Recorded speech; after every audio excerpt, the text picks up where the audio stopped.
Assalamualaikum warahmatullahi wabarakatuh. Izin bertanya Ustadz, kenapa Allah tidak binasakan saja Israel? Terima kasih. Saya akhiri, wassalamualaikum warahmatullahi wabarakatuh. Bani Israel bikin piramid, siksa. Bani Israel buat sphinx, siksa. Terjadinya di masa ini.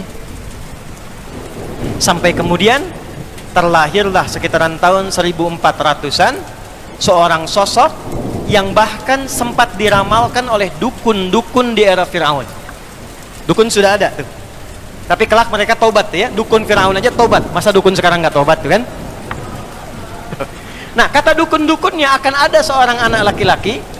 Saya tolong fokus di sini, karena ini yang akan saya sampaikan dari akar mula pertama kali konflik terjadi kekinian dengan semua karakteristiknya. Saya mohon maaf sebentar, yang ini paham tidak? Jelas ya? Kalau jelas, mohon izinkan saya untuk menghapus dulu, karena saya akan masuk ke inti bahasanya, ke konflik sekarang. Ya, jazakallah khair. Sebelah sini aja Pak. Ya, makasih. Ini sudah hafal ya? Insyaallah. Jazakallah khair. Mohon izin sekarang saya lambatkan suaranya, saya agak juga haluskan supaya mudah untuk dicerna. Sekarang selesai mukaddimahnya sampai ke intinya. Firaun.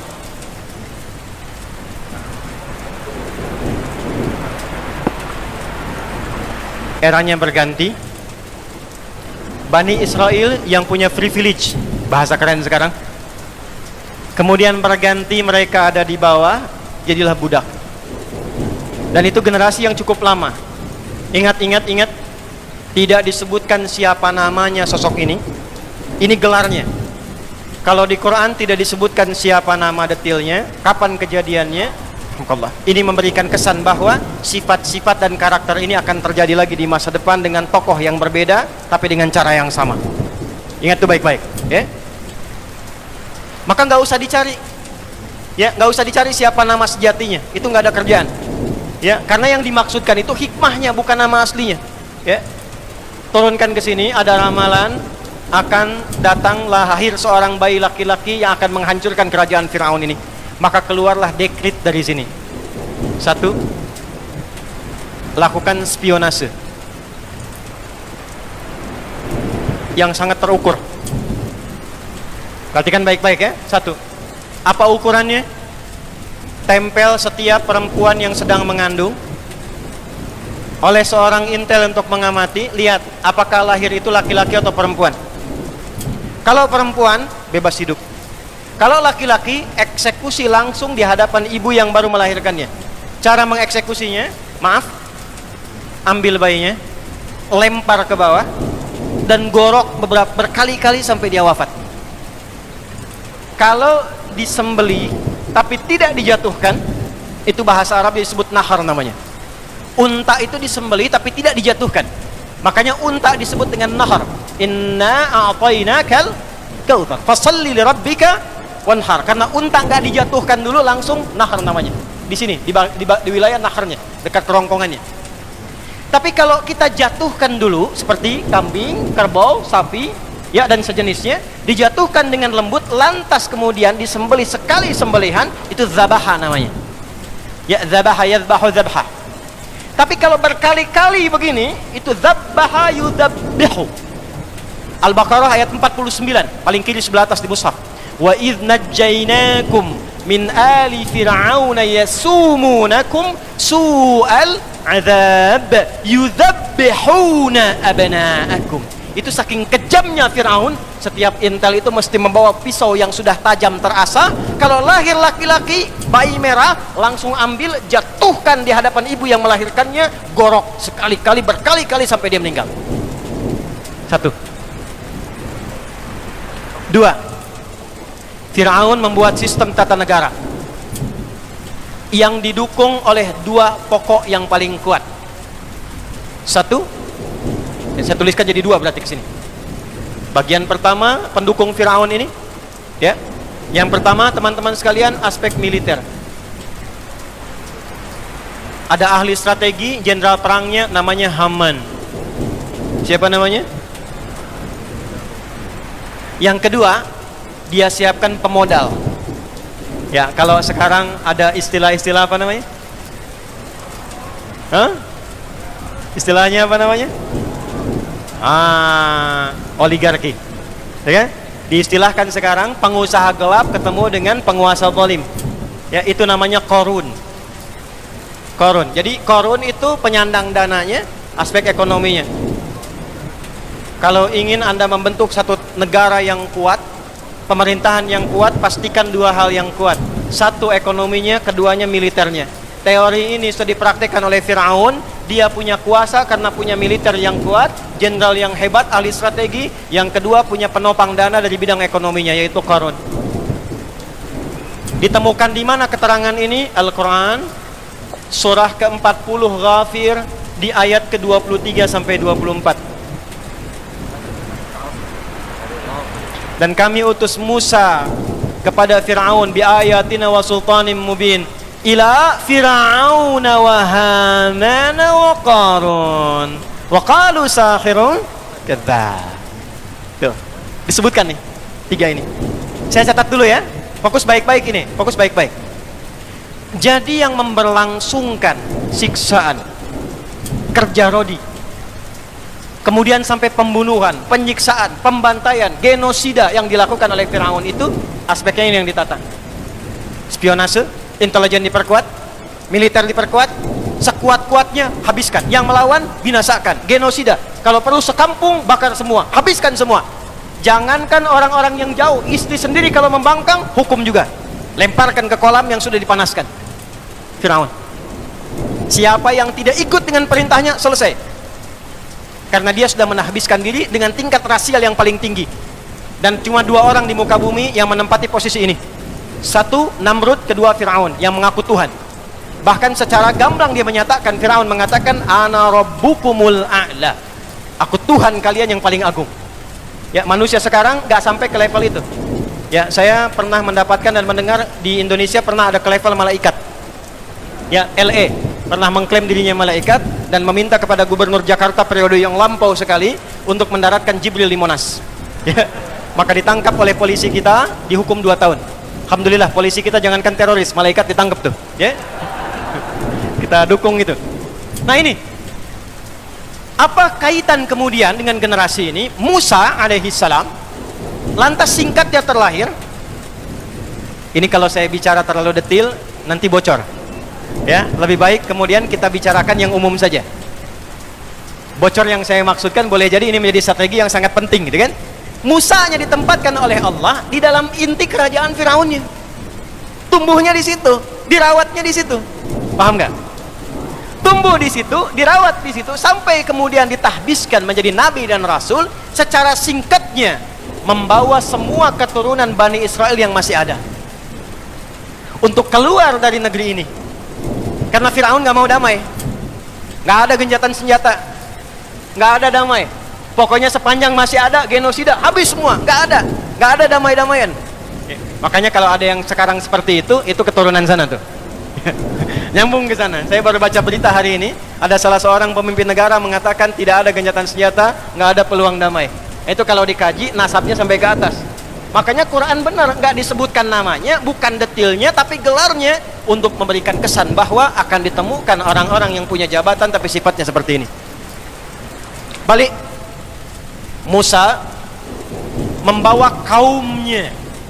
Karena dalam bahasa lisannya Musa, ya qaumi, kaumku. Keluar dari Mesir, fokus. Firaun ditenggelamkan oleh Allah di Laut Merah, persis di depan mata Musa dan semua pengikutnya. Musa ditemani oleh saudaranya namanya Harun. Musa punya bapak namanya Imran, bukan Imran yang bapaknya Maryam, tapi Imran yang lain. Ya, Imran punya anak 3, satu Musa, yang kedua Harun, yang ketiga perempuan namanya Maryam. Itu unik sekali. Makanya nanti ketika Maryam ibundanya Isa alaihissalam mengandung dan melahirkan, karena diizinkan oleh Allah, maka dituduh oleh kaumnya, ya ukhta Harun.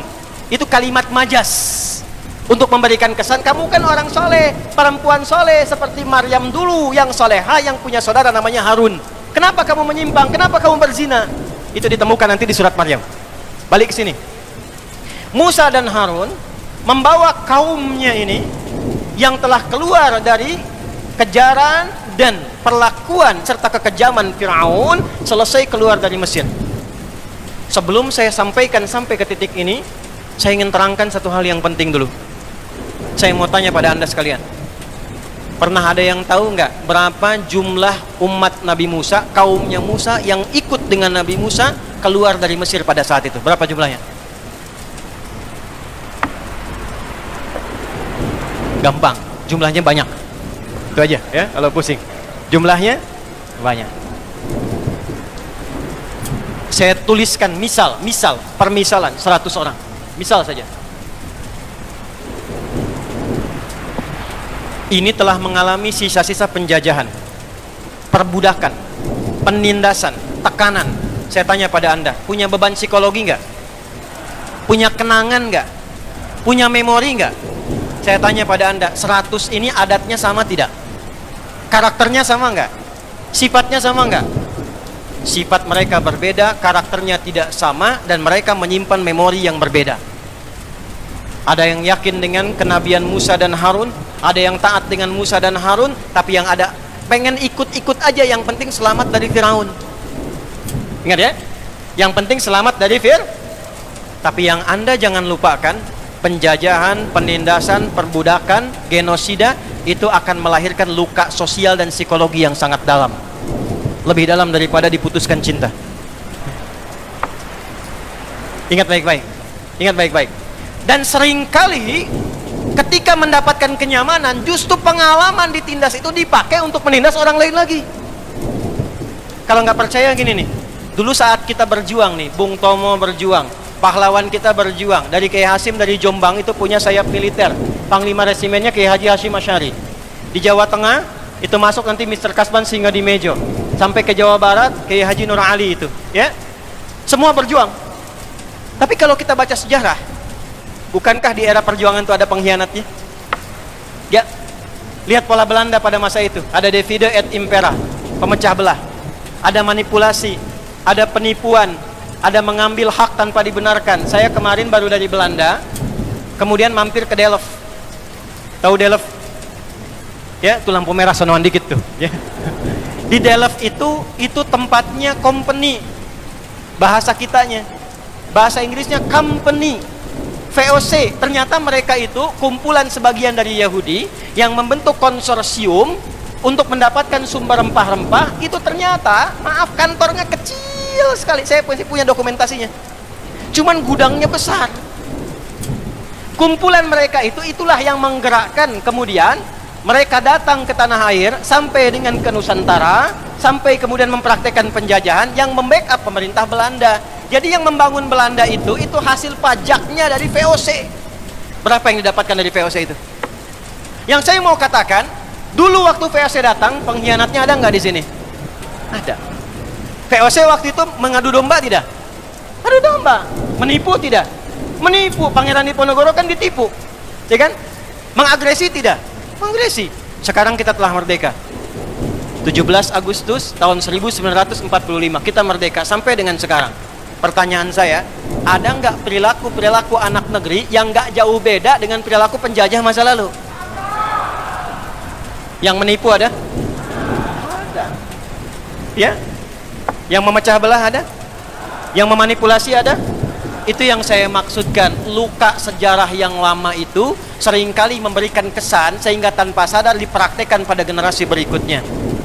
Inilah yang terjadi, penindasan pada era Firaun yang saya garis bawahi dengan beberapa poin ini yang akan terbawa oleh beberapa generasi yang ikut Musa ini, sehingga perilaku itu yang melekat pada mereka yang dipraktekkan di kemudian hari. Ini saya kotaki ini. Ini nggak akan saya hapus, dan tolong jangan dihapus kalau saya minta hapus ini. Ya. Keluar dari Mesir, selesai. Maka perintahnya dari Allah Subhanahu wa taala, satu, Musa ambil wahyu 10 perintah, 10 commandment. Masuk ke Tur Sinai sekarang, wilayah Mesir. Sudah 40 hari 40 malam. Apa yang terjadi? Tadi kan saya katakan, dari yang banyak ini taruhlah 100 orang, kan nggak semuanya sama. Ada yang taat sama Musa dan Harun, ada yang ikut-ikutan. Yang ikut-ikutan ini mulai menyimpang. Harun, ini Tuhan yang nyelamatin kita, mana wujudnya? Nggak seru bertuhan nggak kelihatan. Ya, tolong dong tampakkan supaya kita bisa kreatif dikit, nikmat ngelihatnya.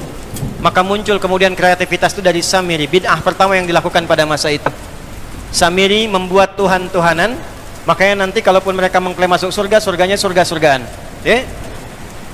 Tuhan-Tuhanan dari lembu, kemudian disembah dan sebagainya. Singkatnya, keluar Musa, turun, marah melihat itu, dihancurkan semua. Lalu 70 orang dipilih oleh Musa yang baik-baik. Makanya saya tulis 100. Yang tadi selesai. Kalian ini bagaimana? Belum basah, belum kering tapak kaki kalian. Dari keselamatan yang Allah berikan dari Firaun itu sekarang sudah menyimpang dari Allah. Marah Musa. Bahkan saudaranya ditarik jenggotnya tuh. Kamu kerjanya apa, Harun? Kata Harun, ya Musa, jangan begini, khawatirnya kita jadi fitnah nanti. Ya. Maka ketika tenang Musa itu, apa yang terjadi kemudian? Quran surah ke-7 ayat 155. Quran surah 7 ayat 155. Musa memilih 70 orang. Sab'ina rajulan. Di bawah 70 orang ini yang soleh-soleh, limiqatina, untuk minta tobat kepada Allah Subhanahu wa taala. Ya Allah, aku akui mereka memang salah. Tapi engkau kalau mau hukum, ya hukum saya sekalian di sini dengan hamba-hambamu yang soleh. Ya kan? Perhatikan cara Nabi itu kalau memohon itu dengan menggunakan kalimat menyentuh sehingga sulit kemudian ya untuk ditolak. Sulit untuk ditolak. Kalau rahmat pasti diberikan, kalau permintaan pasti dikabulkan. Maka apa yang terjadi? Allah sampaikan, yang salah tetap dihukum, yang baik-baik diberikan kebaikan. Maka ketika diterima taubat mereka itu, mereka mengatakan, inna hudna ilaika. Ayat 156-nya. Paling kiri sebelah atas. Quran surah 7 ayat 156. Inna hudna ilaika. Hudna. Hudna, kami kembali tobat kepadamu ya Allah untuk mendapatkan dan mengikuti petunjukmu. Hudna. Kata dasarnya, pelakunya disebut dengan hadu. Sifat keadaannya disebut dengan Yahud. Orangnya disebut dengan Yahudi.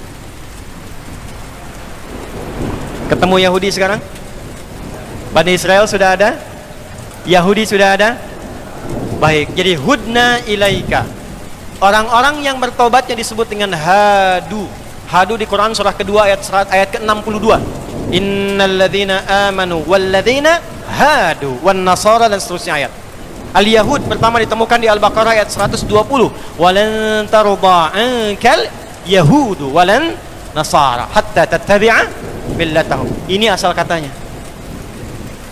Ada yang membaca dari garis silsilah disambungkan ke Yahuda ke sini. Jadi Yahudi itu umatnya generasi yang tersambung sampai ke Nabi Musa, sampai ke kini, yang kalau ditelusuri generasinya ke sini, ke Yahuda. Jelas?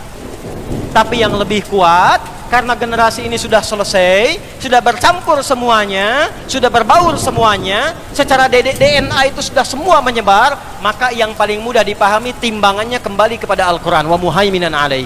Ini hudna ilaih. Jadi Yahudi itu asalnya sifat, karakter yang menunjukkan komitmen untuk taubat. Yahudi itu orang taubat yang pengen baik lagi, yang pengen tidak musyrik lagi, yang tidak membunuh lagi, yang tidak ngeyel lagi. Itulah Yahudi. Jelas sampai sini? Baik, kita temukan ini ya. Udah. Lalu apa yang terjadi? Diterima tobatnya oleh Allah, lalu turunlah ayat 157. Saya terima tobat kalian semua, kata Allah. Mulai sekarang kalian ikuti petunjuk Musa ini, petunjuk Harun ini, sampai datang nabi terakhir. Alladzina yattabi'una an-nabi rasulan nabiyyal ummiyya. Sampai datang risalah penutup Musa, sampaikan pada kaummu sekarang. Generasi kalian akan terus melampaui zamannya, terus hadir lagi keturunan, terus hadir keturunan, sampai nanti lahir keturunan terakhir akan bertemu dengan sosok nabi yang paling agung, nabi yang paling hebat, sifatnya ummi, namanya Muhammad sallallahu alaihi wasallam. Maka disebutkanlah nama Muhammad dalam kitab mereka Taurat sampai kemudian dilestarikan sampai ketemu di puncak Nabi yang terakhir sebelum kedatangan Nabi Muhammad SAW, yaitu Nabi Isa alaihi salam. Jadi nama Nabi Muhammad tersebut dalam Taurat, tersebut dalam Injil, tersebut dalam kitab-kitab sebelumnya. Sudah disebutkan. Maka singkatnya, menerima mereka semua, lalu kemana kami ya Allah belum menemukan tempat sekarang? Maka disebutkanlah kemudian firman Allah, balik lagi ke tempat asal yang engkau di situ dapat diterima dengan damai. Bapak moyangmu pernah di situ, Ibrahim alaihissalam, Ishak lahir di situ, Yakub pernah tumbuh di situ, hidup damai dengan orang-orang yang ada di sana. Balik ke sana lagi. Maka dibimbing ya mereka itu semua untuk memasuki kembali bumi Palestina yang tadi sudah dihapus. Kesini lagi. Al-Maidah dari ayat 21 sampai dengan 24. Ya, dari kanan dulu ke bawah. Ya qaumi dukhulul ardal muqaddasata allati kataballahu lakum. Wahai kaumku, kata Musa, ayo Allah sudah tetapkan nih tempat yang paling aman buat kita semua, dijamin damai dengan penduduk aslinya. Jadi ke situ itu bukan untuk menguasai, bukan untuk mengklaim itu negeri kami, bukan. Perintah Allahnya datang ke situ supaya bergaul dengan penduduk negerinya yang memang mereka kakek moyangnya dulu pernah tinggal di situ, akrab dengan penduduknya. Kalau ke situ ngikuti sistemnya, ikut damai hidupnya, tenang di dalamnya, jangan bikin ulah lagi. Bukan diminta untuk mengklaim ini tanah engkau, bukan. Nggak ada begitu. Ya, jadi hoax kalau ada klaim demikian. Jelas ya? Ya, kalau disebutkan, ya maaf, dalam kitab-kitab yang disucikan saya tidak sebutkan namanya, Anda sudah tahu. Misalnya ada persepsi demikian, maka itu hoax yang paling populer di muka bumi saat ini. Ya, saya berani mengatakan demikian karena di kitabnya juga tercantum seperti itu. Jelas sampai sini? Oke. Balik ke sini, belum selesai, sabar ya. Yuk berangkat. Apa komen mereka? Begitu Musa perintahkan, ya Musa inna fiha qauman jabbarin. Musa nggak mau ah. Di sana banyak orang-orang kuat. Wah, kuat mereka itu, hebat-hebat. Ya, qauman jabbarin, yang kuat, yang kokoh, yang hebat-hebat. Ada sebagian tafsir menyebutkan itulah suku Palestina. Palestina. Makanya kalau sekarang berjuang hebat-hebat, kuat-kuat, kokoh dan sebagainya, dari dulu emang begitu. Musa nggak mau ah. Di sana sudah ada golongan kuat, hebat-hebat, keras mereka itu, kami nggak mau masuk. Yang paling dahsyatnya, lihat komennya di ayat 24-nya. Izhab anta wa rabbuka faqatila inna hahuna qa'idun. Kalau masih maksa, Musa kamu aja dengan Tuhanmu pergi dulu ke sana, taklukkan dulu Palestina. Kalau sudah menang, kabari kami di sini. Kami duduk-duduk dulu. Kalau udah menang, kabari, baru kita masuk sama-sama. Tolong catat kalimat ini.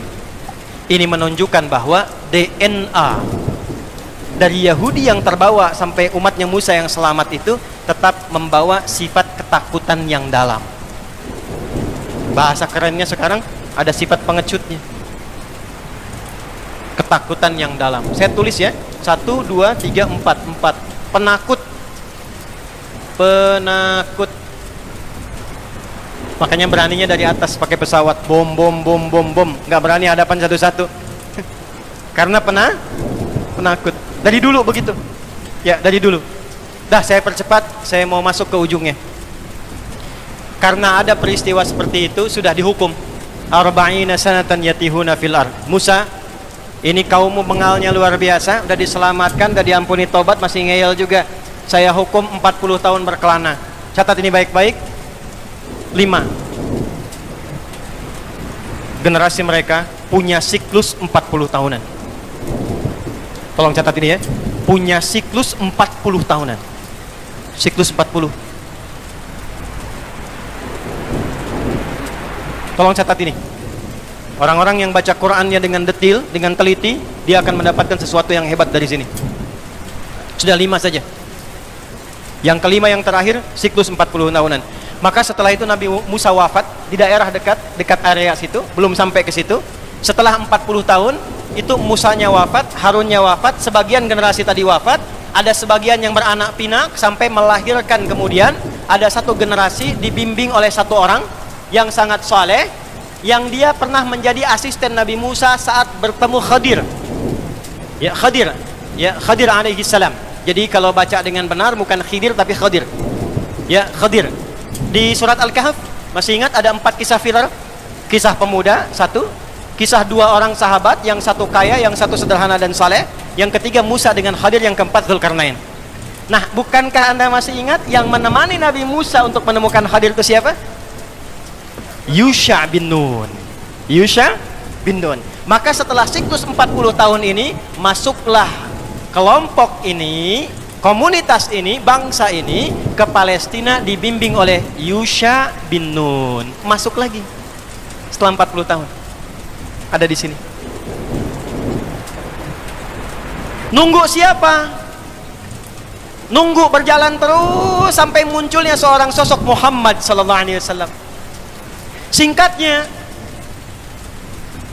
tahun masuk ke 1 Masehi, lahirlah Isa alaihi salam. Isa bin Maryam. Isa meneruskan risalah Musa. Jadi kalau diurut tadi Nabi Isa, keturunannya kan masih ke generasi ini, ke Yahuda ke atas. Maka Nabi Isa pun sesungguhnya mendakwahi keturunan yang berasal dari sini tadi, dari Musa ke Yusha bin Nun, beranak pinak lagi, sampai periodenya Isa alaihissalam. Bayangkan dari Musa aja kan 1400-an, ya kan? Artinya apa? 1000 tahun setelah peristiwa itu generasi Isa muncul. Ini masih beranak pinak.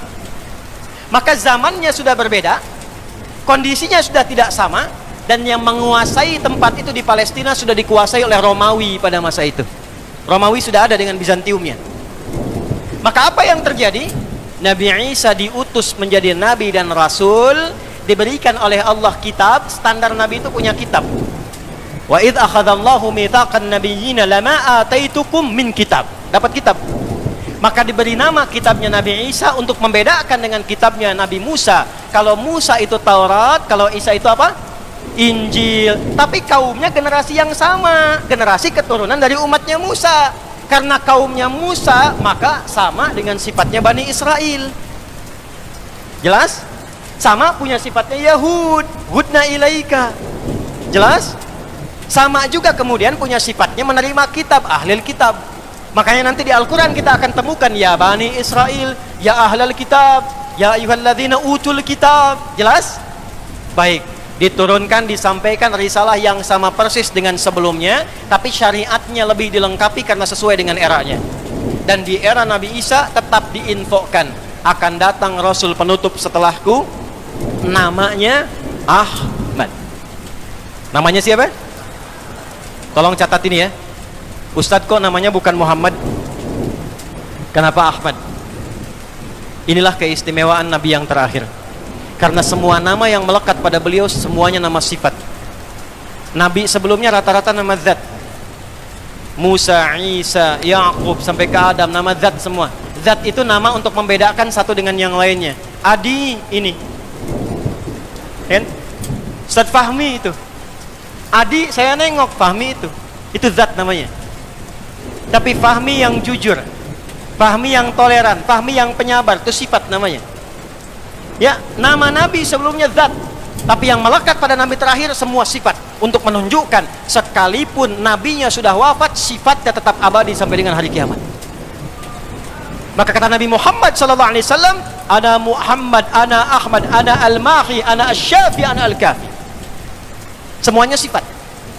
Maka orang-orang pada masa itu menduga Nabi Isa ini Nabi terakhir. Kenapa? Karena punya sifat yang sama di kitab mereka. Tentang ramalan nubuat Nabi terakhir itu punya sifat kasih sayang. Nama Muhammad gambaran kasih sayang. Bentuk yang unggul superlatif dari kata Mahmud. Dasarnya Mahmud, superlatifnya Muhammad, sayang terhadap semua. Jangankan manusia, pada tumbuhan sayang, pada hewan sayang, itulah Muhammad. Muhammadur Rasulullah walladzina ma'ahu asyidda'u 'alal kuffar ruhama'u bainahum. 4 kali disebutkan dalam Al-Quran. Semua menunjuk sifat kasih. Quran surah 3 ayat 144, Quran surah 33 ayat 40, Quran surah 47 ayat kedua, dan Quran surah 48 ayat ke-29. Yang kedua, selain baik dengan sesama, taat kepada pencipta. Saking taatnya nggak ada yang bisa menandingi, melebihi semua nabi yang lain.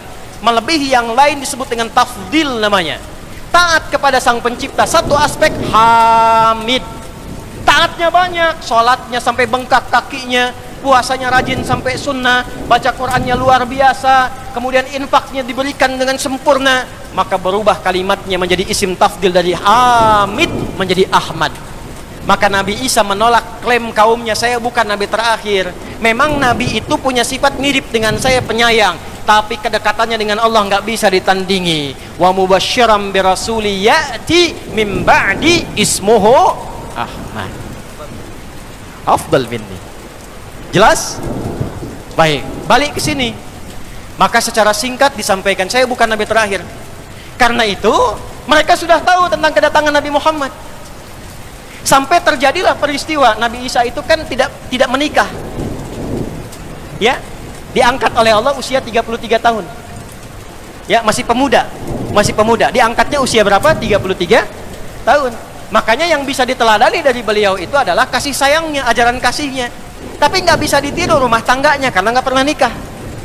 Nabi Muhammad paling komplit, nikah iya, pemimpin iya, ya, dan segala aspek lainnya. Secara singkat, Nabi Isa di eranya saja ketika mendakwahi, maka kaum nih, keturunan ini yang tadi ikut dari generasi Musa, beranak pinak, masih saja mewarisi sifat-sifat yang tertanam secara psikologis dari sejak mereka ditindas oleh Firaun. Isa pengen begini, Isa pengen begitu, nggak bisa, Tuhannya pengen begini, nggak bisa ikut kalian. Kalau memang nggak bisa, kamu mati sekalian. Dikejar. Seperti Nabi sebelumnya pernah dieksekusi. Nabi Zakaria itu dibunuh, Nabi Yahya itu dibunuh, dan Nabi Isa pun dikejar untuk disalib dan dibunuh.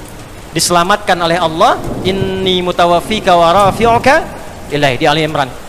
Nabi Isa-nya diangkat, diserupakan di antara mereka, lalu kemudian itulah yang disalib. Secara singkat, orang-orang ini kemudian berkehidupan di situ, di bawah kekuasaan Romawi, berkembang, muncul ide kemudian, bagaimana kalau kita berontak saja kepada penguasa ini? Maka dipakailah kemudian ide-ide kecil Firaun, bikin gerakan. Kuasai dulu dagangnya, bikin gerakan.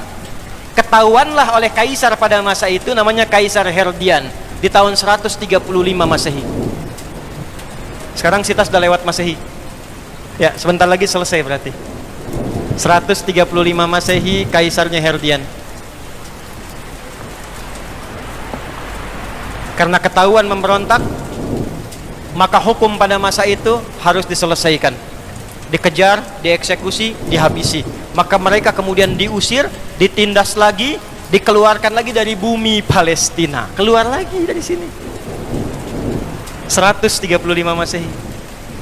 Nyebar kemana-mana tuh. Ternyata di tempat lain pun gak diterima. Ke Eropa diusir, sini diusir, sini diusir, ya. Sampai ke masa-masa berikutnya pun ke negeri Eropa gak ada yang mau terima. Mereka punya satu harapan, cuman satu yang bisa ngangkat kita dan jadi hebat lagi.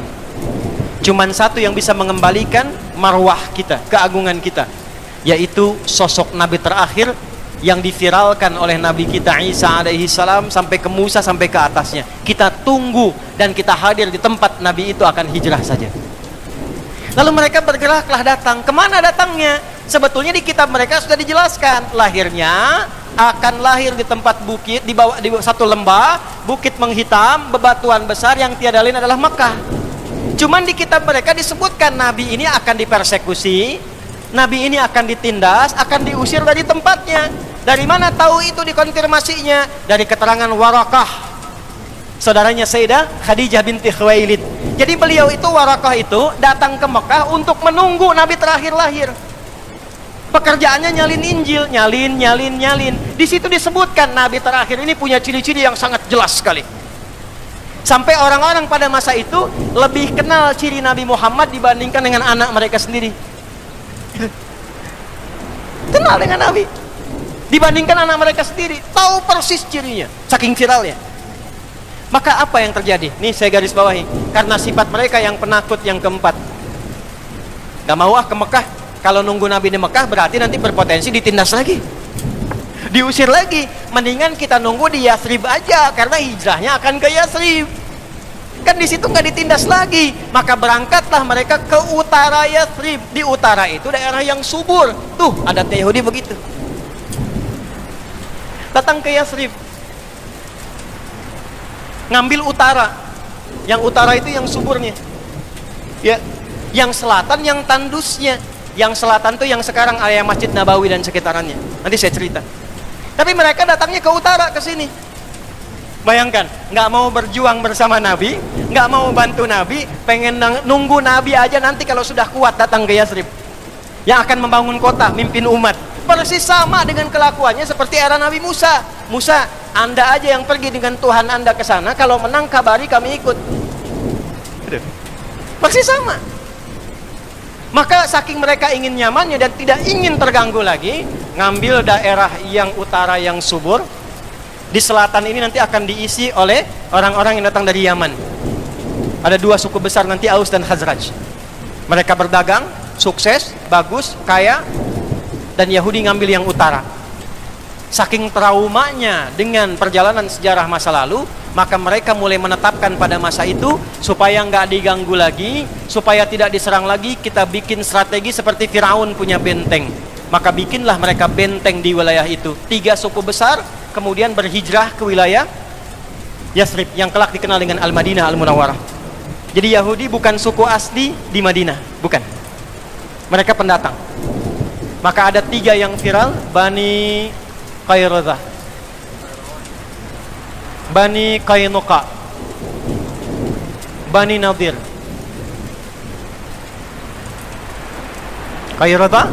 Qainuqa, Bani Nadir, plus 12 suku yang lain. Teman-teman, itu saat datang, baru menetap beberapa waktu, sudah membuat sayap militer. Setiap 3 suku yang besar itu sudah punya 700 pasukan militer. Belajar dari mana? Firaun. Ini yang saya tuliskan. Mereka bikin benteng seperti Firaun bikin benteng di istananya. Sampai sekarang puing-puingnya masih ada, terutama bentengnya Ka'ab bin Ashraf. Nanti yang ikut umrah saya tunjukkan sebelah mana lokasinya, insya Allah. Nanti di surat Al-Hasyr akan ditemukan rahasianya. Wa dhannu annahum mani'atuhum husunuhum minallahi. Husun itu benteng, bikin benteng yang kokoh, berlapis-lapis. Lapis pertama ada perimeter lagi, tokohnya di tengah-tengah. Bikin kekuatan militer. Kalau kita ingin kuat di sini, kuasai militer. Bikin sayap militer, setiap suku punya 700 pasukan. Kedua, gerakan ekonomi. Bikin pasar. Gimana supaya kuat? Lihat Firaun. Harus ada oligarkinya. Ini yang harus dikuasai. Maka apa yang terjadi? Bikin seperti korunnya. Maka apa yang dilakukan? Seperti Firaun memecah belah rakyatnya, pecah belah Aus dan Khazraj. Yang tadinya akur, yang tadinya baik, dipecah sampai mereka berkelahi puluhan tahun gak pernah damai, dan menjadi pertengkaran yang sangat luar biasa dahsyatnya. Kalau wafat di Aus, mesti meninggal di Khazraj. Selesai. Maka pada saat itu Yathrib dikuasai oleh Yahudi. Perputaran pasar ekonominya plus kekuatan militernya. Dan punya spionase, agen-agen intelijen yang cukup kuat mereka pada masa itu, sehingga disegani.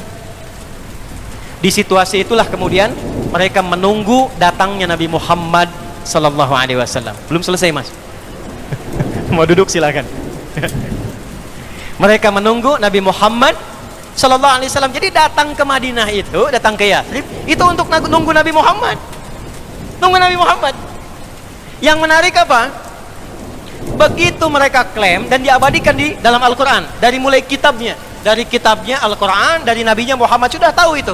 Di kitabnya ada di Al-Quran ayat ke-89, walamma ja'ahum kitabum min indillahi musaddiqan lima wa kanu min qablu yastaftihuna 'ala alladhina kafaru falamma ja'ahum ma'arafu kafaru bi. Mereka udah nungguin Qurannya. Nabinya Al-Baqarah ayat 101, walamma ja'ahum rasulun min indillah. Mereka dah nunggu rasulnya, tahu akan ada Quran, sudah tahu. Ketika nabinya datang ke Yathrib, ke Madinah, nabi datang ke situ, ternyata mereka mendapat realita, nabi yang mereka tunggu itu bukan dari keturunan yang mereka harapkan. Mereka berharapnya ingin membangkitkan kembali keunggulan mereka, ras mereka, turunan mereka, silsilah mereka. Pengennya dari jalurnya siapa? Jalurnya Bani Israel. jalurnya ke atas, Yakub, Ishak, Ibrahim. Ternyata yang dipilih oleh Allah jalurnya Ismail alaihi salam. Maka apa komen mereka? Diabadikan komentar ini oleh Imam Ibnu Jarir At-Tabari dalam kitabnya Jami'ul Bayan an Ta'wili Ayil Quran, dikenal dengan tafsir Al-Imam At-Tabari. 16 jilid. Jilid pertama halaman 113 paling kiri sebelah atas. Maka komennya apa? Ya Muhammadun, innaka nabiyyun mab'utsun. Benar, memang engkau nabi yang diutus. Tapi Anda diutusnya bukan untuk kami. Walakin lasta lana, walakinnaka bu'itsta li ghairina. Tapi sayangnya Anda bukan diutus untuk kami, Anda diutus untuk kaum selain kami. Tuh, Yahudi tuh. Yang datang ke Madinah mereka, yang nungguin Nabi mereka, yang tahu sifatnya mereka, yang tahu tandanya mereka. Begitu datang Nabi yang mereka harapkan, mereka sendiri yang ngeyel, mereka sendiri yang ngeles dan mengatakan, memang Anda Nabi yang diutus, cuman sayang Tuhan ngutusnya bukan untuk kami, untuk kaum selain kami. Sifatnya muncul lagi. Maka apa yang terjadi? Karena nggak sesuai dengan harapan, muncullah kemudian karakter-karakter yang lama sudah tertanam. Eksekusi nih nggak sesuai dengan spek kita. Tuh, apa yang terjadi? Spionase dipakai, mulai diperalat ahli Madinah. Abdullah bin Ubay bin Salul, tokoh munafik Madinah, didekati. Memang orang ini datang ke sini memecah belah aja nih Muhammad nih. Kalau dia bikin masjid, kita bikin masjid lagi aja. Tuh, diganggu semua, pasar diganggu, semua diganggu. Nabi ingin stabilkan pasar, diganggu. Akhirnya apa yang terjadi? Nabi bijak, turun wahyu, perintahkan, udah, bikin perdamaian, bikin piagam kesepakatan. Maka disitulah kemudian dibuat kesepakatan piagam Madinah, kurang lebih 29 poin. Dan yang paling menarik, yang dipakai hukumnya masing-masing keyakinan. Orang Islam dengan hukum Islam, Yahudi hukum Yahudi, Nasrani hukum Nasrani. Apa yang terjadi? Tetap khianat juga. Di antara kesepakatannya, kalau urusan bangsa dan negara harus saling membantu. Terjadi serangan dari luar, siap perang Badar itu, yang berangkat siapa? Cuma orang Islam, ini nggak bantu. Begitu perang Uhud, oke, kita bantu, kirim dia pasukan. Di tengah-tengah sepertiga pasukan itu dari 1.300 keluar. Puncaknya apa? Kita kerjain Muhammad, lempar aja pakai batu dari atas, undang ke benteng kita dari atas, turunkan batu kepadanya, timpakan langsung. Maka turun wahyu, diberitakan lewat malaikat Jibril, Muhammad jangan datang, engkau dijebak, balik lagi. Tapi yang paling menarik, yang akan membunuh Nabi itu temannya sudah bilang, jangan, gak akan kejadian, pasti. Nih lihat kalimatnya, pasti malaikatnya akan memberitahunya. Dan terjadi. Puncaknya pemberontakan. Begitu terjadi pemberontakan, keluarlah hukum. Yang memberontak mesti dikepung, mesti dikeluarkan dari Madinah. Maka dikepunglah semua golongan bani-bani itu, ya, Bani Khairodah, Bani Nadir, Bani Qainuqa, dikepung semua, dikeluarkan dari Madinah. Pengepungan itu diabadikan dalam surat Al-Hasyr. Tadinya mereka tidak ada yang optimis, nggak mungkin bisa kita kalahkan nih, bentengnya terlalu kuat, nggak mungkin dikalahkan, nggak mungkin dikalahkan. Bentengnya terlalu kuat, militernya terlalu kuat, strateginya terlalu kuat, sampai Nabi mengatakan, cuma ada dua cara yang Allah sampaikan kepada kita untuk mengalahkan itu.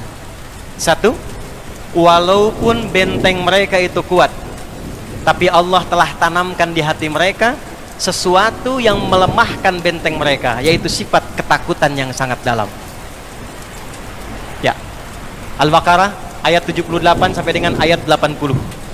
Ya, fi qulubina ghulf balla'nahumullahu bikufrihim faqalilan ma yu'minun. Jadi di hatinya itu sudah ada ketakutan yang mendalam. Karena takut, maka mereka membuat parameter-parameter, takut sekali. Maka ada satu yang harus dilakukan. Sebelum kemudian itu terjadi, maka yang paling atasnya itu, pimpinan atasnya, ya, itu harus diambil sifat takutnya itu, untuk diambil masuk ke dalam jantungnya sekalian. Maka dirumuskan strategi. Nabi angkat tangannya. Kata Nabi, siapa yang bisa membawa kepadaku Ka'ab bin Ashraf, itu tokohnya pada masa itu. Maka Muhammad bin Aslamah mengacungkan tangannya. Dia mengajak kerabatnya. Gimana caranya kita membuat strategi bisa masuk ke wilayah bentengnya? Maka disusun strategi. Bagaimana caranya? Secara singkatnya, Yahudi itu gampangnya senang dagang. Maka di bawah diplomasi dia katakan, Ka'ab bin Ashraf, saya mau dagang nih. Ya, engkau kan temannya Muhammad. Enggak, saya udah benci sama Muhammad. Maka nyamar dia. Ya, maka bagaimana caranya? Dia buktikan dengan menghina Rasulullah tapi sudah minta izin pada Nabi. Satu-satunya manusia yang diizinkan menghina Nabi cuma Muhammad SAW. Satu orang dibolehkan. Dia mencela Nabi karena itu dia yakin, oke, kalau gitu saya yakin kamu teman saya. Maka kalau kamu mau pinjam uang kepada saya, kan mau pinjam uang tuh buat modal. Ya, secara singkatnya, jaminannya apa? Inilah bengisnya Yahudi. Jaminannya anak kamu, istri kamu dulu, istri kamu. Makanya mereka sekarang menculik anak-anak, menculik perempuan, dibawa bukan untuk apa-apa, supaya jadi jaminan. Itu sudah dari dulu karakternya. Itu akarnya. Antum sekarang melihatnya hanya, oh ini Hamas bawa tawanan culik. Ya akhi, otaknya dipakai sedikit lah. Ya, itu sebelum terjadi, yang di sana tuh udah nyulik duluan. Anak-anak diculik, perempuan diculik, orang tua diculik, dan bukan 1-2 orang. Tanya sama teman-teman kita nih, ratusan ribuan orang diculik. Supaya apa? Jadi jaminan keamanan. Itu jaminan keamanan. Akhirnya apa yang terjadi? Dia masuk, sudah dia datang ke tempat orang, dia bikin benteng di situ, dia ambil pasarnya, dia monopoli tempatnya, dia jauhkan orangnya, dia pecah belah kemudian masyarakat yang ada di situ. Itu bukan hanya terjadi sekarang, zaman Nabi sudah begitu, tempatnya di Yathrib. Makanya komen para sejarawan, pasar terburuk setelah Kufah itu Yathrib pada masa itu. Sebelum dibenahi oleh Nabi. Jadi datang ke situ, mengeksploitasi wilayahnya, ambil yang paling subur, kemudian tindas orang-orangnya, kuasai pasarnya, kemudian tindas orang-orang sekitarannya, ambil pasarnya, dan kuasai militernya. Itu mereka. Maka kemudian, nggak bisa lah, masa orang sehebat engkau mengambil istri kami, setampan engkau mengambil istri kami. Kalau begitu kata Ka'ab bin Ashraf, anak kamu saja. Nanti apa kata orang-orang Yahudi yang lain, kaum kamu itu? Masa bangsawan Yahudi cuma ngambil anak orang? Kalau gitu bagaimana kalau senjata kalian saja? Maka 3 orang ini sepakat, baik, senjata kami akan kami kumpulkan sebagai jaminan pinjam modal darimu. Saat pinjam senjata itu, itulah strateginya bagaimana masuk ke benteng Yahudi tetap membawa senjata. Pada masa itulah masuk kemudian ke dalamnya, senjata masih dibawa. Lalu Ka'ab bin Ashraf ini, maaf teman-teman sekalian, itu orangnya modis, selalu pakai parfum, dan selalu ganti-ganti perempuan. Malam itu baru nikah dengan istri yang baru. Saat akan malam pertama, kata istrinya, ada panggilan dari luar kan, Ka'ab keluar, kita ada janji. Kata istrinya, jangan keluar suamiku, saya mencium bau tetesan darah di luar. Kata suaminya, nggak mungkin, tenang aja, ini kan benteng yang kuat. Keluar dia. Begitu keluar, secara singkatnya dicium oleh sahabat tadi, engkau wangi sekali, ajak jalan-jalan, karena luas sekali. Ajak jalan-jalan, begitu pengen nyium lagi, boleh nggak cium lagi, tundukkan kepalamu sedikit. Begitu ditundukkan, lantas kemudian dieksekusi, dibawa kemudian kepalanya diserahkan kepada Nabi SAW. Begitu yang atasnya itu dapat, maka ciut nyali ke bawahnya semua. Itu yang menjadikan kalau komandan-komandannya itu di lapangan tuh kena satu, yang lain ciut semua, nggak ada yang mau berani. Makanya yang disewa tentara bayaran dari luar. Paham nggak sampai sini? Gitu. Makanya pakai pesawat, bum bum bum bum bum, nggak ada yang pengen langsung. Kenapa? Karena memang DNA-nya penakut. DNA-nya penakut. Jangankan kenal pesawat, dengar takbir nih ya, dengar takbir nih, Allahu Akbar, lari semua tuh. Nggak percaya nanti ada masanya. Dengar takbir lari semua. Maka apa yang terjadi teman-teman sekalian? Dikepung semuanya, berlaku hukum mereka. Karena memberontak, kepung keluar. Maka dikepunglah benteng itu. Ketika dikepung itu mereka takut. Jadi cuma 2 cara mengalahkannya. Imma dikepung sehingga lemah kekuatannya, atau diambil tokoh-tokohnya, ditukar dengan sandera-sandera yang ada. Jadi wajar kalau sekarang ngambil itu bukan untuk mengeksekusi pada dasarnya. Tapi memang fitrah mereka begitu. Kalau nggak begitu, nggak mau ditukar dengan ribuan tahanan yang sudah disiksa itu. Itu. Jelas sampai sini? Oke, selesai. Kalau sudah paham, bersih Madinah dari Yahudi. Dan itu karena perilaku mereka sendiri, bukan karena nabinya. Kalau di sekolah berlaku hukum, kalau ada anak merokok, kepala sekolah mengeluarkan.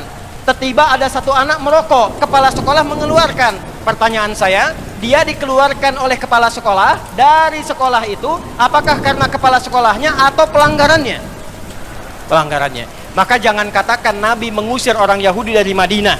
Yahudi keluar dari Madinah karena pelanggaran mereka sendiri yang memberontak, dan keluarnya karena hukum mereka. Di kitab mereka dituliskan kalau memberontak, keluar, diusir dari tempatnya. Dan hukuman mati bagi yang memberontaknya. Itu hukum mereka sendiri. Keluar. Sudah berubah kotanya jadi tenang, Yahudi sudah nggak ada, tenang makmur, maka dari Yathrib berubah jadi Al-Madinah Al-Munawwarah. Kemana Yahudi? Nyebar lagi. Ke Eropa nggak punya tempat tinggal, ke Austria diusir, ke Jerman kemudian disiksa dan sebagainya. Nyebar. Singkatnya diterima oleh satu kesultanan pada masa itu yang punya wilayah cukup luas, dikenal dengan Turki Utsmani, Kekaisaran Ottoman. Maka di mana mereka bisa diterima? Karena di tempat lain nggak ada yang mau terima. Balikin lagi ke firman Allah, Ardul Muqaddasah. Maka ditampunglah di bumi Palestina. Dari mulai abad ke-18 masuk ke situ lagi. Secara singkat karena saya percepat waktunya mau habis. Masuk ke situ, damai di situ. Damai, tenang, bisa hidup lagi, bisa dagang lagi, bisa nyaman lagi. Sampai musibah muncul 1924. Umat Islamnya sudah jarang ngaji lagi, sibuk dengan diri sendiri, terpecah-pecah, sudah saling menyalahkan, gara-gara kunut gak kenal saudara, gara-gara bismillah jahar dan sir sudah gak kenal lagi, sudah beda manhaj, sudah bid'ah-bid'ahan. Assalamualaikum akhi, beda manhaj. Allahumma hadina fi man hadait, bid'ah. Karena umat Islamnya lemah, terpecah-pecah, sibuk sendiri, saling merendahkan, jauh dari Al-Quran, i'tisamnya hilang, ukhuwahnya terpecah. Maka kelemahan itu dibaca oleh orang-orang yang tidak suka dengan kedamaian. Maka yang terjadi apa? Mereka berkembang lagi. 1924 habis semua, hilang. Yahudi melobi, dia kuasai ekonomi dulu, kembali ke awal. Ekonomi dikuasai. Sampai punya lobby yang kuat mengendalikan pemerintahan dunia. Inggris diminta dibuat perjanjian Balfour secara cepat, tiba-tiba dibagi-bagi. Turki Utsmani kalah, masuk kemudian ke situ. Cerdasnya Sultan pada masa itu, beliau mewakafkan wilayah Ardul Muqaddasah sebagai wakaf agama. Yang sekarang otoritasnya Yordania menjaga itu. Dulu orang Islam menjaga di bumi Palestina, jaga betul. Maka apa yang terjadi? Setelah mereka masuk dipecah, terjadilah bencana Nakbah 1948. Maka cara masuknya persis sama ketika masuk ke Madinah, persis sama yang dilakukan oleh Fir'aun, pecah belah dulu, bagi dua wilayahnya, masuk ke tengah-tengah, putus hubungan antara utara dengan selatan, barat dengan timur, putuskan dulu. Maka dibagi dua kemudian oleh mereka, secara cepat saja dibagi dua wilayahnya. Mereka masuk ke tengah dari kecil, yang lain masih sadar, masih protes. Maka tahun 1967 terjadi kemudian protes dari 3 negara, aksi militer keluar. Maka Yordania, Mesir, Syria mengeluarkan kemudian kekuatannya, tapi backupnya sudah kuat dari luar. Waja'alnakum aktsara nafira, ya, di surah Al-Isra di ayat yang ke-6 itu, ya. Maka mereka sudah punya aliansi, sudah punya koalisi. Maka sebelum bergerak, pangkalan udaranya dibom, dihancurkan, cuma 6 hari habis semua. Maka karena habisnya itu, Suriah diambil wilayahnya dekat Palestina, dataran tinggi Golan. Di situ ada Bukit Zion, ya. Kemudian yang dari Yordania diambil tepi baratnya, Ramallah diambil, ya. Kemudian yang dari Mesir diambil 2 bagian, Sinai dengan Gaza, dikuasai 1967. Maka beberapa bulan setelah itu berkumpullah 8 negara di bulan September, bertempat di Sudan. Beberapa negara Arab plus Afrika. Afrikanya ada Mesir dengan Sudan. Maka Saudi datang ke sana, Yordania datang ke sana, Syria datang ke sana. Mereka mengeluarkan apa yang disebut dengan resolusi Khurtum. Resolusi Khurtum. Poinnya 7. Yang 7 ini disingkat jadi 3 yang pokok. Disebut dengan la'atut thalath. 3 nouns, 3 penolakan. 3 penolakan, ya. Tidak mengakui Zionis, Yahudi. Tidak ada damai dengan Yahudi. Dan tidak pernah membangun hubungan diplomatik dengan Yahudi. Siapa Yahudi yang dimaksud di sini? Itulah yang dimaksud gerakan baru, bukan Yahudi pada umumnya, bukan. Jadi orang-orang ini yang ketika di era Nabi terpencar, di masa Utsmaniyah ditampung, ketika itu lemah, mereka mulai muncul khayalan tingkat tinggi lagi. Sudah, Nabi sudah nggak ada yang diharapkan. Sekarang kita ingin membangun kekaisaran Solomon saja, bikin Solomon Temple yang baru, bangkitkan lagi. Sudah nggak ada sekarang nabinya, yang tinggal ditunggu Dajjalnya, Mesiahnya yang datang. Maka harapan mereka untuk mempercepat itu semua dan mereka bisa kokoh kembali seperti harapan mereka harus membangun kekuatan besar untuk membangun kedigdayaan lagi. Maka apa yang harus dijadikan klaimnya? Klaimnya apa? Objeknya apa? Tidak ada yang lain kecuali kuil Sulaiman. Karena itu adalah raja yang paling hebat dalam era sejarah mereka, bisa menaklukkan awan, bisa bicara dengan binatang dan sebagainya, maka ditandai situsnya. Satu. Yang kedua, ini gimana cara ngajak lain-lain supaya datang ke sini? Kan nggak mungkin kalau dipaksa datang saja. Maka dibawa dengan ajakan, kita bangkit kembali seperti nabi-nabi kita yang hebat yang ada di Bukit Zion. Maka muncullah aliran membawa kepada arah Zion yang disebut dengan Zionisme. Sifatnya disebut dengan Zionis. Jadi yang sekarang bergerak ke Palestina itu, yaitu adalah gerakan Zionis. Kalau Yahudi pada umumnya terbagi-bagi, beragam. Ada yang masuk Islam, ada yang damai hidup dengan umat Islam. Yang sekarang itu yang ini, yang genealoginya ke atas tuh, genealogi konflik, yang mewarisi sikap-sikap Firaun. Makanya wajar ketika mereka membawa sifat Zionisme. Resolusi Khartoum kemudian terjadi 1967, sepakat semua negara Arab, Palestina masih dibebaskan lagi. Maka mereka perluas di belah tengahnya seperti Firaun melakukannya. Ini lihat. Boleh pinjam penghapus saya aja biar cepat. Ini bagian terakhir.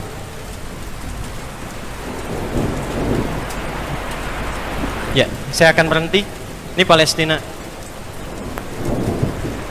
Udah? Ini tepi barat.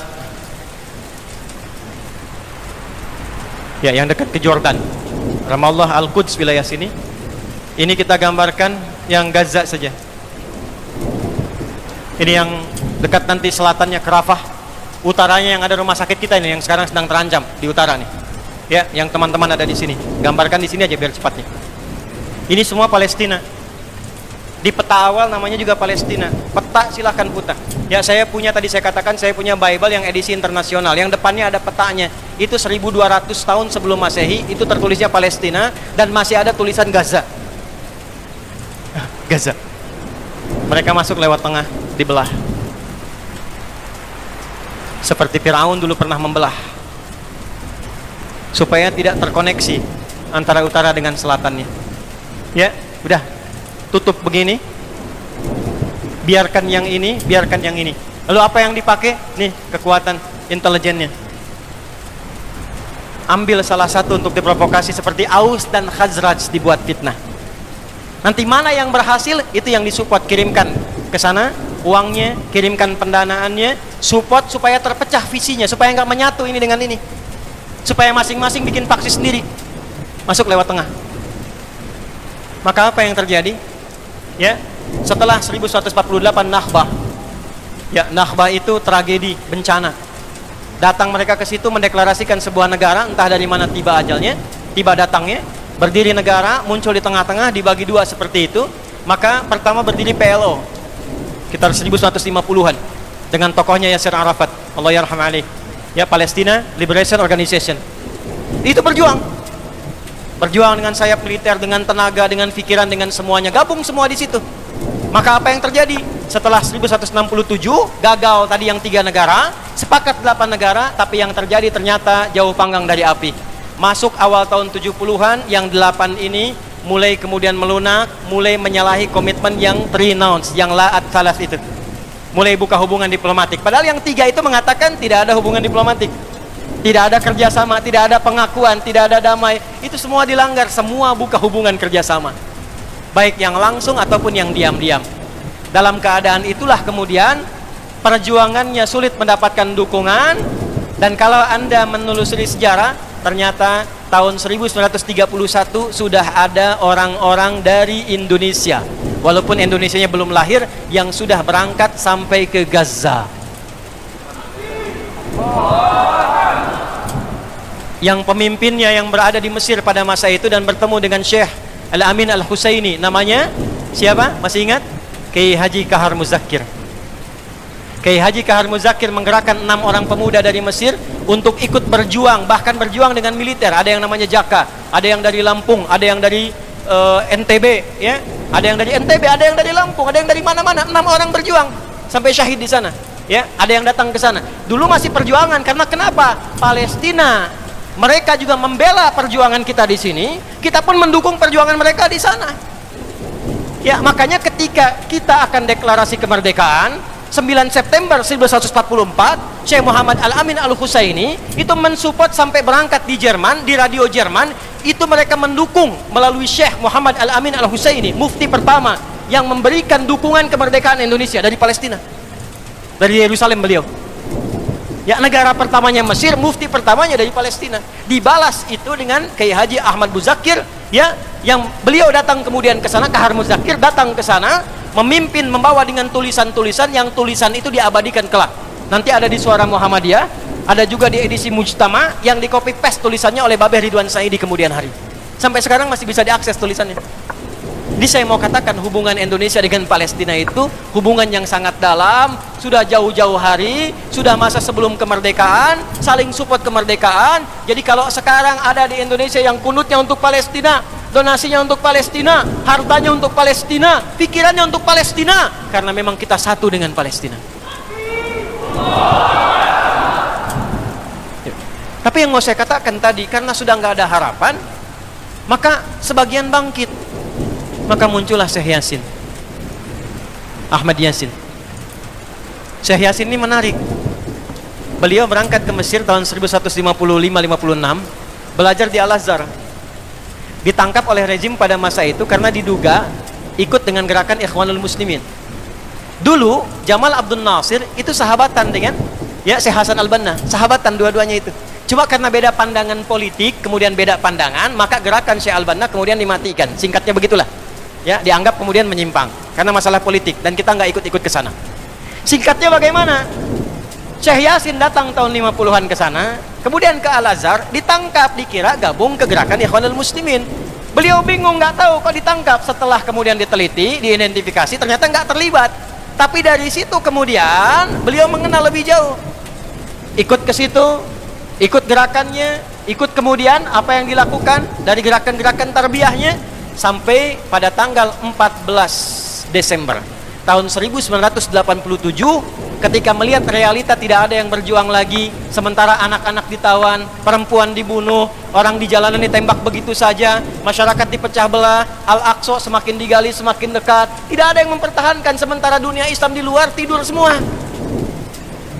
Maka beliau membentuk dengan sahabatnya 6 orang, termasuk di situ ada Syekh Dr. Abdul Aziz Ar-Rantisi, ya, dengan beberapa kolega yang lain. Maka didirikanlah gerakan Harakah Muqawamah Al-Islamiyah, disingkat dengan Hamas namanya. Itu yang sekarang jadi trending topik itu, ya.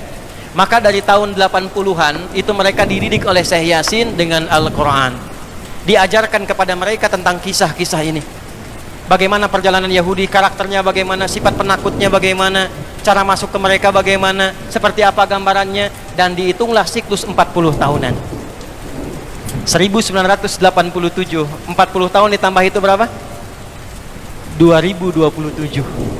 Jadi disiapkan oleh beliau 3 fase di surah Al-Isra yang tadi dibaca, khususnya ayat 4 sampai dengan ayat ke-7-nya. Wa qadayna ila bani Israila fil kitab la tufsidunna fil ardi marrataini wa la ta'lunna 'uluwan kabira. Bani Israel itu kata Allah sudah tetap perjalanannya dari sejak generasinya ini berjalan selalu merusak dan mewarisi karakter-karakter tadi. Ya, lompat sedikit, ini mau kita tutup nih. Masih ingat ayat di Quran Al-Baqarah ayat 65? Masih ingat nggak? Ada sekelompok golongan Bani Israel dikutuk jadi apa? Kera. Antum pernah riset kera nggak? Ini saya ajarkan Ali Irsyad ya, sekolah Ali Irsyad Pak Abdul Rahman ya. Anak-anaknya ajak ke kebun binatang, ya. Keluarkan semua hewan yang ada di Al-Quran, riset karakternya di kebun binatang itu. Tanyakan pada pawangnya. Saya ngajar tafsir di Libya. Saya bawa anak-anak yang belajar dengan saya ke kebun binatang di Libya. Tugasnya satu, keluarkan semua hewan yang ada di Quran, lalu teliti karakternya. Kalau nggak tahu, tanyakan pada pawangnya. Maka kelompok kami ada kelompok kera, kelompok unta, ya, kelompok gajah dan yang lainnya. Ya, paling nggak enak kelompok kera kalau dipanggil. Unta enak datang, gajah datang, begitu kera susah. Ya. Saya langsung ke kera saja. Bagaimana cara ngetesnya? Dia datang ke situ, dia lempar makanan. Begitu dilempar, diambil dengan tangan yang kanan. Lempar lagi, diambil dengan yang kiri. Lempar lagi, diambil dengan 2 kaki. Ya, begitu kawan sesama kera datang ke situ, dia usir. Tapi kalau dia lihat diuji di tempat lain dikasih banyak, dia usir kera yang ada di situ, dia ambil dan kuasai tempat itu. Itulah sebabnya kenapa Allah memberikan gambaran kutukan dengan kera, karena perilakunya sama-sama mirip. Kalau melihat kenyamanan, datang ke situ, keluarkan penduduk asli yang di situ, ambil semua barangnya. Kalau ada yang mau protes, habisi semua. Kera. Itu. Nggak percaya silakan cek. Ya, silakan cek. Maka apa yang terjadi? Kerusakan akan terus dibangun sampai ada kemudian ketiga fase. 3 fase ini sudah selesai 2, sekarang masuk yang ketiga. Maka yang ketiga ini fa idza jaa wa'dul akhirati.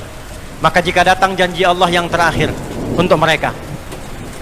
Apa fase yang ketiga ini? Ada 3 bagian lagi. 1, liyasu'u wujuhakum. Yang kedua, waliyadkhulul masjida kama dakhaluhu awwala marrah. Yang ketiga, waliyutabbiru ma 'alau tatbira.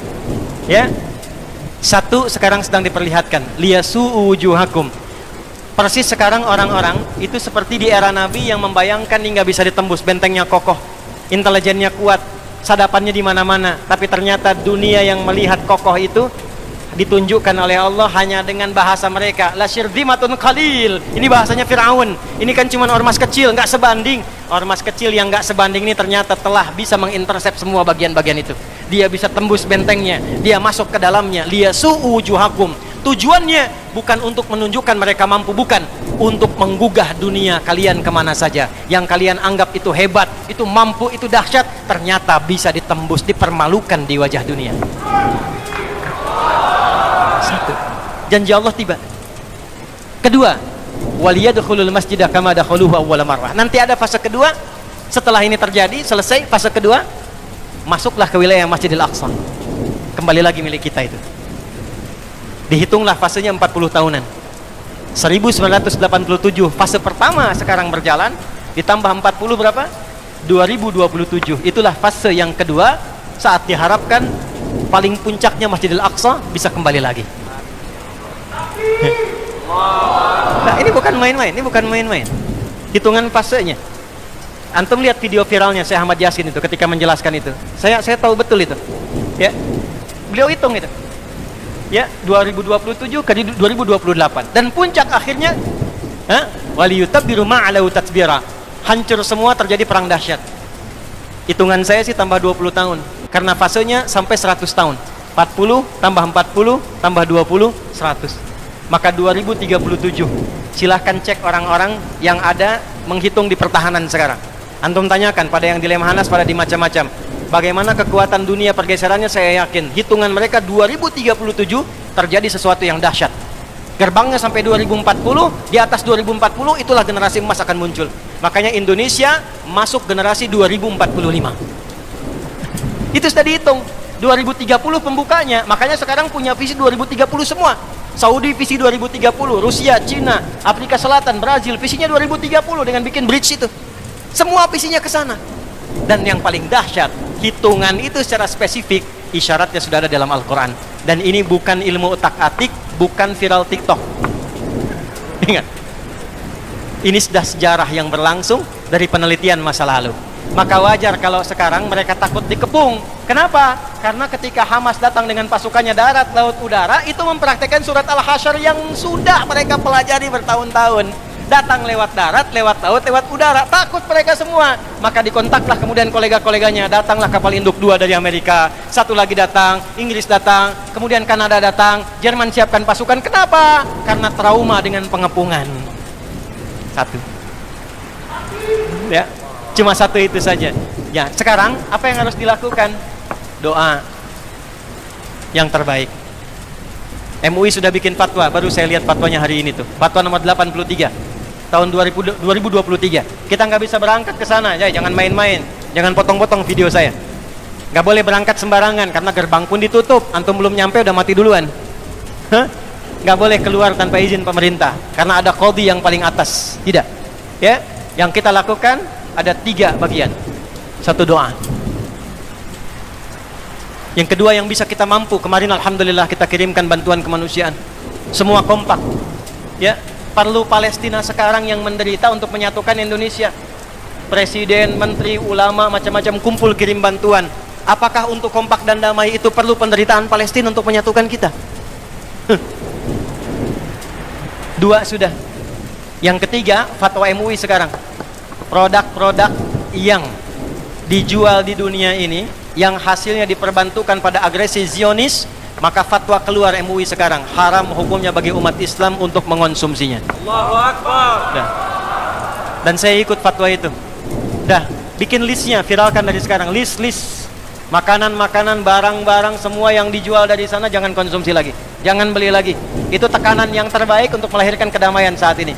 Kita tidak ingin ada rumah sakit, gereja, masjid dibom lagi, dihancurkan lagi. Caranya gampang, tekan semuanya sampai selesai. Ya, itu yang bisa kita lakukan. Karena itu, kalau ingin mengatakan kesimpulannya akar konflik di Palestina, maka kembali kepada hayalan para Zionis itu, hayalan mereka yang mereka menduga bahwa dengan menghadirkan kekuatan militer, kekuatan ekonomi menguasai dunia, dengan mengeksploitasi area Masjidil Aqsa untuk bisa mendatangkan kekuatan dan kedamaian. Yang terjadi justru sebaliknya. Itu akar konfliknya yang mengarah kepada masa-masa yang lampau. Ini saya kira yang bisa saya terangkan dalam durasi kurang lebih hampir dengan 3 jam ini. Mudah-mudahan ada manfaat yang bisa kita dapatkan. Mohon maaf kalau ada hal-hal yang kurang berkenan, dan mohon maaf kalau saya tegas menyampaikan beberapa bagian, karena itulah kehidupan. Pada akhirnya kita akan kembali kepada Allah Subhanahu wa taala. Mudah-mudahan hidup kita mulia dan wafat seluruhnya dalam keadaan syuhada. Amin. Allahumma taqabbal minna innaka antas sami'ul alim wa tub 'alaina innaka antat tawwabur rahim. اللهم يا أرحم الراحمين لا تدع لنا في مقامنا هذا ذنبا إلا غفرته ولا هما إلا فرجته ولا دينا إلا قضيته ولا مريضا إلا شفيته ولا حاجة من حوائج الدنيا والآخرة فيها لك رضا وفيها لنا الصلاح إلا قضيتها يا أرحم الراحمين. اللهم انصر إخوتنا في فلسطين وزد قوة المجاهدين فيه يا رب العالمين. اللهم زد قوة المجاهدين في فلسطين. اللهم انصر إخوتنا في فلسطين واصبر أهليهم يا رب العالمين واجعل أمواتهم شهداء وأحياهم يا الله مجاهدين في سبيلك يا رب العالمين. اللهم يا أرحم الراحمين. اللهم يا خير الناصرين. اللهم يا رب العالمين زد قوة المجاهدين يا رب العالمين ودمر أعداءك أعداء الدين يا أرحم الراحمين. اللهم خفف حسابنا يوم القيامة أن ضعفنا في نصرة إخواننا في فلسطين وضعفنا يا الله في تحرير الأقصى يا رب العالمين. ربنا آتنا في الدنيا حسنة وفي الآخرة حسنة وقنا عذاب النار. وحد صفوفنا يا رب العالمين وجنبنا من التفرقة يا رب العالمين واجعلنا من أمة سيدنا محمد صلى الله عليه وسلم وألحقنا مع الذين أنعمت عليهم من النبيين والصديقين والشهداء والصالحين وحسن أولئك رفيقا. وصلى الله على سيدنا محمد وعلى آله وصحبه أجمعين وآخر دعوانا سبحانك اللهم وبحمدك نشهد أن لا إله إلا أنت نستغفرك ونتوب إليك والحمد لله رب العالمين. Alhamdulillah rabbil alamin. Izin sebelum ditutup, saya izin menyampaikan setelah ini ditutup, mohon izin berikan saya akses karena saya akan bersambung di Surabaya besok subuh insyaallah dengan materi yang baru, membangun generasi yang maju dan mencerahkan di Masjid Universitas Muhammadiyah Surabaya esok subuh berjamaah insyaallah. Assalamualaikum warahmatullahi wabarakatuh.